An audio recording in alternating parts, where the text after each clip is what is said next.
Nursing ও midwifery অধিদপ্তরের সকল স্তরে নার্সদের পদায়নের দাবিতে আজও বিক্ষোভ হয়েছে চট্টগ্রামে। তবে চট্টগ্রাম মেডিকেল প্রাঙ্গণে বিক্ষোভ করেন বিভিন্ন নার্সিং ইনস্টিটিউটের শিক্ষার্থী সহ পেশাজীবী নার্সরা। তারা বলেন, দেশে পিএইচডি ডিগ্রিধারী সহ উচ্চশিক্ষিত নার্স থাকলেও তাদের উচ্চ পদে নিয়োগ দেওয়া হচ্ছে না। উল্টো নার্সিং নিয়ে যাদের নেই কোনো অভিজ্ঞতা এমন নন ক্যাডার কর্মকর্তাদের অধিদপ্তরের উচ্চ পদে দায়িত্ব দেওয়া হচ্ছে। ফলে নার্সিং পেশার মানোন্নয়ন ব্যাহত হচ্ছে।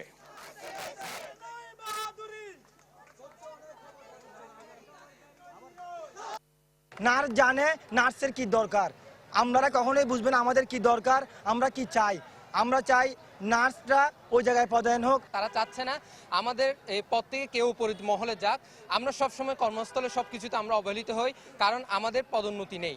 আমরা যে এত বছর ধরে চাকরি করছি, আজকে এই অর্গানোগ্রামের জন্য আমরা বারবার হ্যামারিং দিচ্ছি, আমাদের এই অর্গানোগ্রাম এখনো পর্যন্ত আমাদের হাতে পৌঁছায় নাই, যার জন্য আমাদের পদোন্নতি আটকে গেছে। আমার বয়স 26, চাকরির বয়স, অথচ আমি এখন পর্যন্ত কোনো পদে পদোন্নীত হতে পারলাম না।